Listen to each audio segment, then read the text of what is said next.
महाराष्ट्रात सह्याद्रीच्या डोंगर रांगेमध्ये एक नवीन धरणाचे बांधकाम चालू होते. बांधकाम सुरू होऊन 1 वर्ष होऊन गेले होते. आता धरणासाठी काही भाग खोल खोदावा लागणार होता. त्यामुळे त्या कंपनीची माणसे खोदकामात गुंतली होती. JCB आणि तत्सम मोठ्या यंत्राच्या साह्याने खोदकाम चालू होते. खोदकाम चालू असतानाच खोदलेल्या मातीचा ढीग जमिनीवर टाकताना एक मजुराला एक मोठी वस्तू चमकताना दिसली. तो तिथे जाऊन पाहू लागला. हीच गोष्ट त्या JCB चालकाला देखील दिसली. तो देखील उतरून खाली आला. काम थांबले म्हणून अजून मजूर देखील गोळा झाले. ते दोघे मिळून ती चमकणारी वस्तू काय आहे ते शोधत होते. शोधता शोधता त्यांना ती वस्तू दिसली. एका मजुराने ती हातात घेतली. ती एक 3 फूट लांबीची होडी होती आणि ती बनवली होती सोन्यापासून. त्या मजुराचे नाव गिरीश होते. तो ती होडी पाहत म्हणाला, अरे ही तर सोन्याची वाटत आहे. तसे सर्व मजूर तिथे गोंधळ करू लागले. सर्वांना ती होडी त्यांच्या जवळ पाहिजे होती. गोंधळ चाललेला पाहून त्यांचा मुकादम तिथे आला. त्याचे नाव अमित होते. जवळ येऊन तो ओरडून म्हणाला, काय गोंधळ लावलाय? शांत व्हा सगळे आणि काय झाले ते सांगा आधी. तेव्हा गिरीशने त्याला घडलेला सर्व प्रकार सांगितला. तेव्हा अमितने ती होडी हातात घेतली आणि गिरीशकडे पाहून म्हणाला, तू ही होडी घेऊन माझ्यासोबत चल. ही होडी मोठ्या साहेबांना दाखवावी लागेल. असे म्हणून ते दोघे निघाले. ते थेट गिरीशच्या घरात आले. आत आल्यावर अमित गिरीशला म्हणाला, आता नीट सांग, तू हातात होडी घेतल्यावर काय केलं? यावर गिरीश म्हणाला, काही नाही साहेब, मी फक्त हलवून पाहत होतो. आत काय आहे का ते? यावर अमितने देखील ती होडी हलवून पाहिली. आत काहीतरी आहे हे स्पष्ट जाणवत होते. ते पाहून अमित ती होडी उघडता येईल का याचा विचार करू लागला. तसं त्याला दिसले की होडीचा मागचा भाग पुढील भागात ढकलून बसवला आहे. त्याने तो भाग बाहेर ओढला. तसं त्यातून 3 काळ्या कापडाच्या परचुंडीसारख्या वस्तू बाहेर पडल्या. त्या पडलेल्या पाहून अमितने गिरीशला त्या उचलायला सांगितल्या. गिरीशने जाऊन त्या 3 वस्तू हातात घेतल्या आणि अमितकडे दिल्या. अमित पाहत होता, पण ते काय आहे याचा त्याला अंदाज येत नव्हता. त्याच वेळी अमितला फोन आला. समोरील व्यक्ती बोलत होती, साहेब लवकर या इकडे. इथे मातीच्या ढिगाऱ्यात माणसांची हाडे मिळत आहे. हे ऐकून अमितला धक्का बसला. तो गिरीशला म्हणाला, या वस्तू अशाच तुझ्याकडे ठेव आणि हां, ती होडी इथेच कुठेतरी लपवून ठेव. असे म्हणून अमित साईटवर निघून गेला. इथे गिरीशने त्या वस्तू पिशवीत ठेवल्या आणि घरी गेला. त्या दिवशी घरी गेल्यावर त्याने त्याच्या बायकोला म्हणजेच वैशालीला सगळा प्रकार सांगितला. तिला आनंद झाला, कारण ती होडी सोन्याची होती. त्या सोन्याचा काही भाग जरी त्यांच्या संसाराला मिळाला तरी ती खूप मोठी गोष्ट होती वैशालीसाठी. रात्री जेवण झाल्यावर गिरीश आणि वैशाली झोपी गेले. रात्री अचानक वैशालीला कसल्याशा आवाजाने जाग आली. तर तिला जाणवले गिरीश झोपेत मोठ्याने हसतोय. तिची झोप पूर्ण उडाली. तिला वाटलं तो स्वप्न पाहत असेल, पण हळूहळू त्याचं ते हसणं तिला बेसूर वाटू लागले आणि त्याची भीती वाटायला लागली. ती गिरीशला उठवायचा प्रयत्न करत होती, पण तो उठत तर नव्हताच. पण त्याचे हसणे वाढतच चालले होते. त्याने एकदम डोळे उघडले. वैशाली त्याच्याकडे पाहत होती. तो छताकडे नजर लावून एकटक पाहत होता. वैशाली त्याला हात लावून उठवायला गेली तसं त्याने तिला जोरदार धक्का दिला. वैशाली पलंगावरून खाली पडली. ती गिरीशकडेच पाहत होती. तर अचानक गिरीश फक्त पायांच्या टाचांच्या साह्याने यंत्रवत उठला आणि तसाच उभा राहिला. हे पाहून वैशालीला धक्काच बसला, कारण कोणताही माणूस असं उठू शकत नाही. ती उठून पुन्हा त्याच्या जवळ जाऊ लागली. तर गिरीश तिच्याकडे पाहून विचित्र हातवारे करू लागला आणि काहीतरी वेगळंच बोलू लागला, जे वैशालीला काही समजत नव्हते. अचानक बाहेरील वातावरण बदलू लागले. पावसाळी वातावरण झाले होते. घरातील वीज गेली. पूर्ण घरात काळोख पसरला. त्यांचे घर म्हणजे 2 खोल्यांचेच. माधवी टॉर्च शोधत होती. तिला लक्षात आलं की स्वयंपाकघरात टॉर्च आहे. ती गेली आणि टॉर्च शोधून तो चालू केला. तिची नजर गिरीशलाच शोधत होती. तो टॉर्च फिरवत होता. तिला घरात गिरीश दिसत नव्हता, पण जसा त्याने टॉर्च बाथरूमवरील पोटमाळ्यावर नेला, तिला धक्काच बसला. गिरीश तिथे बसला होता आणि दात विचकवत तिच्याकडे पाहत होता. अचानक त्याने खाली झेप घेतली. वैशाली खूप घाबरली होती. तो अडखळत चालत वैशालीकडे येत होता. ते पाहून वैशाली घरातून बाहेर पडली आणि धावत सुटली. तिने जाऊन शेजाऱ्यांचे दार ठोठावले. शेजाऱ्यांना घडलेला सर्व प्रकार सांगून ती त्यांना घरी घेऊन आली. पण पाहते तर काय, घरात कोणीच नव्हतं. गिरीश कुठेतरी गेला होता. इतक्या रात्री शोधण्यात काही अर्थ नाही याची तिला जाणीव होती. त्यामुळे तिने दार लावून घेतले आणि घरातच बसली. अमित झोपलेला होता. अचानक त्याला जाग आली, कारण त्याला दाबल्यासारखे वाटत होते. त्याने घाबरत लाईट लावली, पण काहीच दिसले नाही. त्याने अचानक त्याच्या घरातील ट्यूब आणि बल्ब फुटले. काचा सर्वत्र विखुरल्या. खोलीमध्ये काळोख पसरला आणि आता त्याला खी खी करून हसण्याचा आवाज येऊ लागला. अमित घाबरला होता. अचानक त्याला जाणवले की कोणीतरी त्याच्या पलंगावर उभे आहे. त्याने मोबाईलचा टॉर्च चालू केला. तिथे गिरीश उभा होता आणि हसत अमितकडे पाहत होता. हे पाहून अमित घाबरला. तू इथे काय करतोयस यावेळी, आणि आत कसा आला? पण गिरीशच्या चेहऱ्यावरचे रंग बदलले. तो काहीतरी वेगळ्याच भाषेत बोलत होता. अमितला काहीच समजत नव्हते. अचानक गिरीशने अमितला पायाला धरून उचलले आणि समोरील भिंतीवर भिरकावून दिले. अमित शुद्धीत होता. त्याने पाहिलं की गिरीश तसाच खाली आला आणि घरभर फिरू लागला. पण फिरताना त्याचे पाय जमिनीपासून थोडे वर तरंगत होते. हे पाहून अमितची बोबडीच वळली. तो बेशुद्ध पडला. पण गिरीश रागारागाने घरात काहीतरी शोधत होता, पण त्याला काही मिळाले नाही आणि तो बाहेर निघून गेला. याच्या काही तास आधी अमितला फोन आल्यानंतर तो साईटवर निघून गेला. तिथे गेल्यावर लोकांनी जमा करून ठेवलेली मानवी हाडे त्याला दिसली. त्याने ही बातमी त्यांच्या साईट इंजिनियरला कळवली. साईट इंजिनियर स्वतः तिथे आले. त्यांनी परिस्थितीचे गांभीर्य ओळखून आर्किओलॉजिकल सर्वेला फोन केला.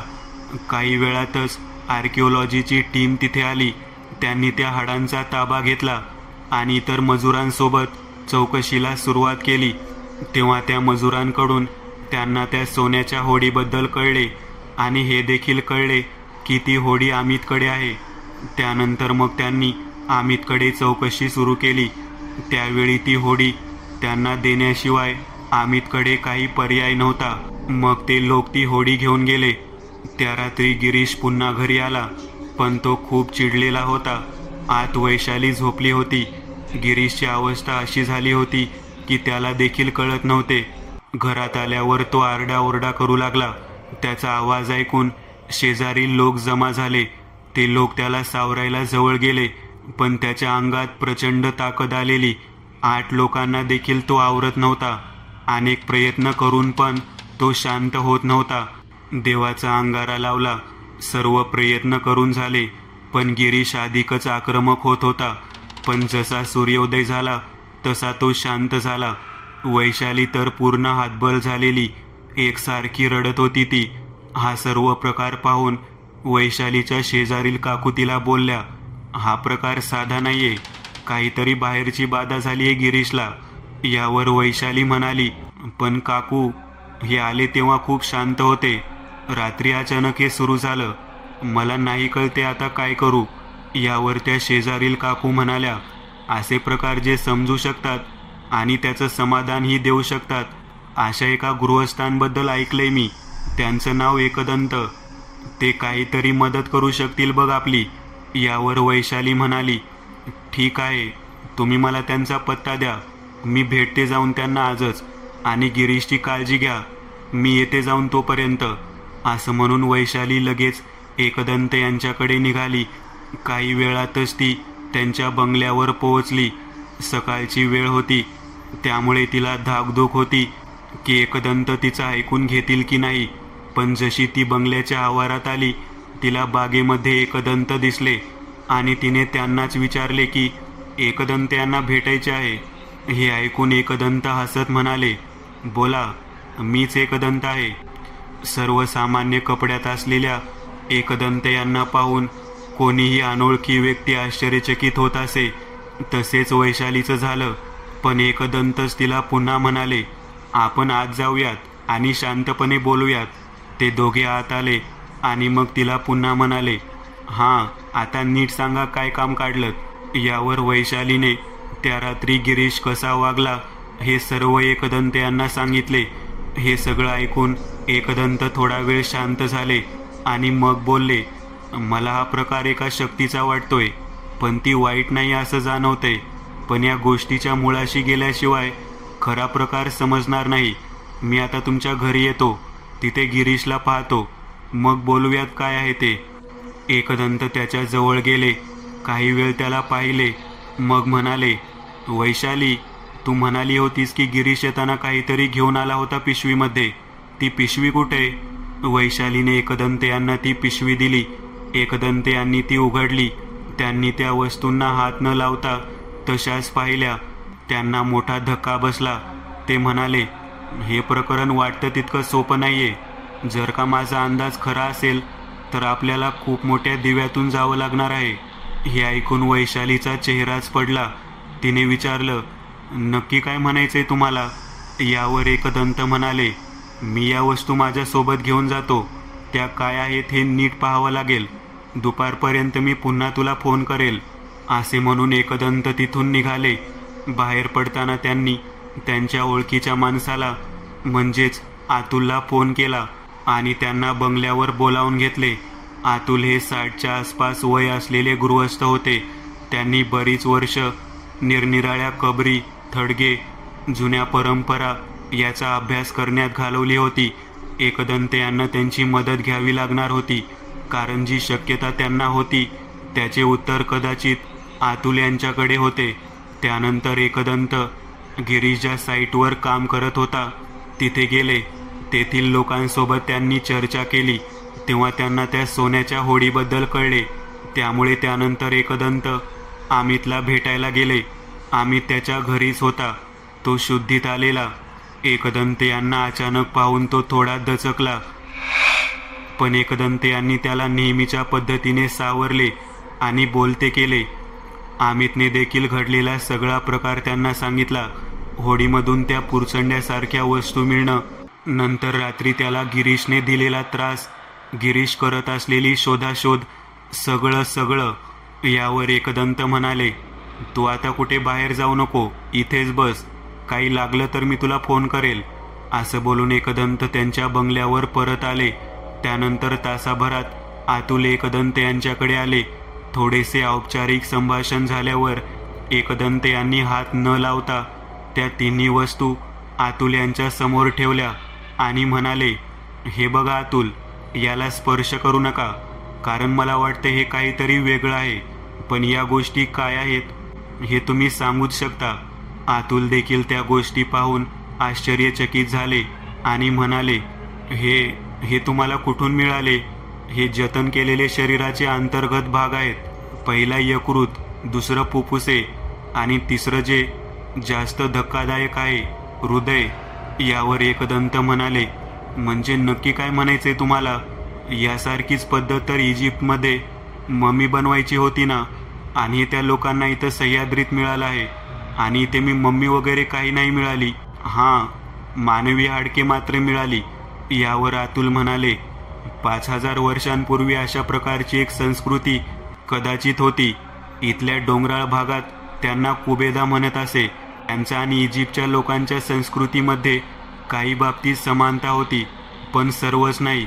म्हणजे बघा, या लोकांची अशी धारणा होती की माणूसच मृत्यू झाला की त्याच्या आत्म्याला मुक्ती मिळण्यासाठी त्याच्या आत्म्याला दूरवर प्रवास करावा लागतो, आणि या प्रवासासाठी त्याला ती होडी उपयोगाला येते. त्याचे अंतर्गत 3 भाग मीठ आणि इतर पदार्थ लावून सुकवत असे, जेणेकरून ते सडून जाऊन त्यांची माती होऊ नये. त्यामुळे त्याच्या शरीराचा आणि त्या होडीचा संबंध जोडला जावा यासाठी ते 3 भाग त्या होडीमध्ये ठेवत. आणि ती होडी मृत शरीराच्या छातीवर ठेवून त्याला पुरले जात असे. यावर एकदंत म्हणाले, हो, मग आपल्याला या सध्याच्या प्रकरणात वेगळं काय आहे? यावर अतुल म्हणाले, ते लोक 3 भाग काढायचे, फुफ्फुसे, यकृत आणि किडनी. का तर त्यांचे असे मान्य होते की या अवयवांचा वाईट गोष्टींसोबत संबंध येत असतो, पण हृदय हे शरीरातच ठेवले जाते, कारण त्यांची अशी श्रद्धा होती की हृदयात आत्मा वास करतो आणि हृदय मातीत मिसळले तरच आत्मा त्या मुक्तीच्या प्रवासाला निघतो. इजिप्त आणि ही कुबेदा संस्कृती यात हे हृदयाचे साम्य आहे, पण असे हृदय काढून जतन केलेले इजिप्तमध्ये एकच केस मिळाली आहे, पण इथल्या कुबेदा संस्कृतीची फारच कमी माहिती मिळाली आहे आणि त्यांनी असं हृदय जतन केल्याची एकही घटना ज्ञात नाही. पण जाणून बुजून ते हृदय काढून ठेवण्यात आले असेल असे मला वाटते. ज्यांनी कोणी त्या मृत व्यक्तीचं दफन केले त्याला असे वाटत असावे की त्या व्यक्तीचा आत्मा मुक्त न होता असंच त्या होडीमध्ये यातना भोगत मुक्तीच्या शोधात राहावा, कारण त्या होड्या वेगळ्या साधनेने अभिमांत्रित केलेल्या असतात असं म्हणतात आणि एखाद्यावर सूड उगवण्यासाठी ते लोक कोणत्या पातळीला जात असतील याची आपल्याला कल्पना पण नाही. यानंतर अतुल यांचा निरोप घेऊन एकदंत त्यांच्या ध्यान करायच्या खोलीमध्ये गेले. त्यानंतर संध्याकाळी ते बाहेर पडले. त्यांनी काही वेळासाठी गुपचूप ती सोन्याची होडी आर्किओलॉजी डिपार्टमेंटमधून बाहेर आणायची सोय केलेली. तसं त्यांना मानणारे आणि त्यांच्या ओळखीचे लोक सर्वच क्षेत्रात होते. ती होडी घेऊन ते रात्री 8च्या सुमारास गिरीशच्या घरी आले. त्यानंतर त्यांनी तिथे एका छोट्या यज्ञाची तयारी केली. रात्री 12च्या सुमारास यज्ञ सुरू होणार होता, कारण एकदंत यांना कल्पना होती की गिरीश 12 वाजता जागा होईल आणि कालसारखाच आक्रमक होईल. त्यामुळे त्याला सांभाळण्यासाठी लोक होते आणि त्याला बांधून देखील ठेवण्यात आलेले. पण या यज्ञासाठी त्यांना गिरीश शुद्धीत हवा होता. खरं तर तो गिरीश नव्हताच, पण ती काही शक्ती होती, ती त्यांना तिथे जागृत अवस्थेत पाहिजे होती. रात्री 12च्या सुमारास एकदंत यांनी यज्ञ सुरू केला. हळूहळू गिरीश देखील शुद्धीवर आला. एकदंत यांनी काही मंत्र म्हणले. गिरीश तिथे तसाच धडपड आरडाओरड करत होता, पण एकदंत यांनी त्यांच्यासोबत आणलेला कागद काढला आणि त्यावर त्यांनी लिहिलेले वाचायला चालू केले. खरं तर ते शब्द इतर कोणाला कळत नव्हते, पण गिरीश मात्र हळूहळू शांत झाला आणि आता तो भेसूर रडायला लागला. एकदंत यांनी त्या यज्ञात त्याचे ते जतन केलेले हृदय टाकले. गिरीश अजून जोरात ओरडू लागला, रडू लागला. हळूहळू त्या यज्ञात त्या हृदयाची राख झाली. गिरीश तसाच ओरडत होता. काही वेळाने एकदंत आणि त्यांचा सहकारी केशव हे नदीच्या घाटावर गेले. तिथेच त्यांनी ती होडी पाण्यात ठेवली आणि त्यावर ती यज्ञातली राख ओतली. काही वेळातच ते पुन्हा गिरीशच्या घरी आले. गिरीश शांत झोपला होता. एकदंत वैशालीला म्हणाले, मी उद्या पुन्हा येईल घरी. आजची रात्री ही होडी आणि त्या इतर 2 वस्तू इथेच राहू द्या. असं म्हणून एकदंत यांनी वैशालीचा निरोप घेतला. दुसऱ्या दिवशी सकाळी एकदंत यांनी अमित आणि अतुल यांना देखील वैशालीकडे बोलावून घेतले आणि ते वैशालीला बोलले, बरेच प्रश्न असतील ना मनात, सगळ्यांची उत्तरे देतो मी. एकदंत यांनी त्यांच्यात आणि अतुलमध्ये काय बोलणं झाले ते सविस्तर सांगितले आणि पुढे म्हणाले, लोकांची जशी धारणा असते, जो विश्वास असतो तोच मृत्यूनंतर त्यांना मुक्ती देतो किंवा नाही देत. त्या लोकांची तशी धारणा होती की हृदय मातीत मिसळले नाही तर मुक्ती मिळत नाही. त्यामुळे त्या व्यक्तीचा आत्मा मुक्त नाही होऊ शकला आणि तो जतन केलेल्या हृदयातच अडकून पडला आणि त्यामुळे तो आत्मा त्या होडीमध्ये बंदिस्त राहिला. आणि ज्यावेळी गिरीशने पहिल्यांदा त्या हृदयाला हात लावला त्याचवेळी त्या आत्म्याने गिरीशच्या शरीरात प्रवेश केला.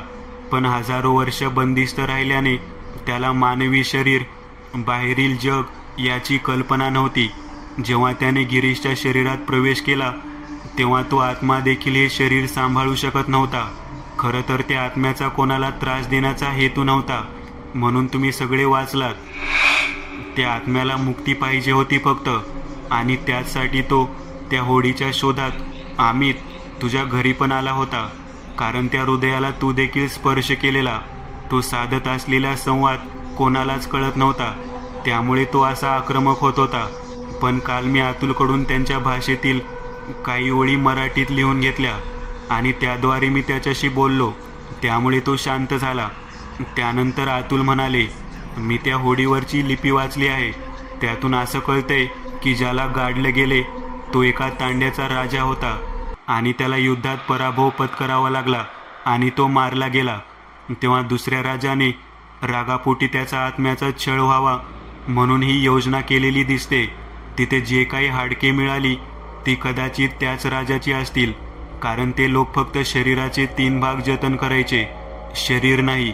यावर एकदंत म्हणाले, तुमचं म्हणणं खरं आहे अतुल, कारण युद्धात मरण पावलेल्या व्यक्तीची आत्मा लवकर मुक्त होते, कारण त्याने आपल्या लोकांसाठी बलिदान दिलेलं असतं. पण तो राजा अभागी ठरला, त्याचा आत्मा हजारो वर्ष मुक्त होऊ शकला नाही.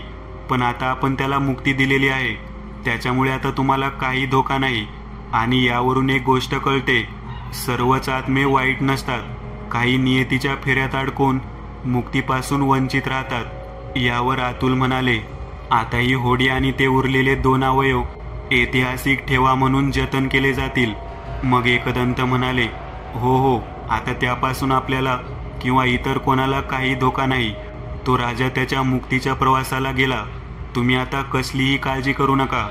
काही दिवसातच अमित, गिरीश, वैशाली यांची आयुष्य पूर्ववत झाली. एकदंत अशाच लोकांच्या मदतीमध्ये गुंतले होते. मित्रांनो, आज पुरतं एवढंच. तुम्हाला जर काही गोष्ट आवडली असेल तर नक्की लाईक करा. तुमच्यापैकी बरेचसे जण व्हिडिओ लाईक न करताच पळून जातात, पण हा जर व्हिडिओ तुम्ही लाईक केला तर मला जरा बरं वाटेल आणि असेच भारी भारी व्हिडिओ बनवायची माझ्यात एनर्जी येईल. त्यामुळे नक्की लाईक करा. आणि अजूनही कोणी या चॅनलला सबस्क्राईब केलेलं नसाल तर लगेच सबस्क्राईब करून टाका. आणि बाजूची घंटी ती मात्र दाबायला विसरू नका. देवाची घंटी आहे ती. चला तर मग पुन्हा भेटूया अशीच एक आगळी वेगळी गोष्ट घेऊन पुढच्या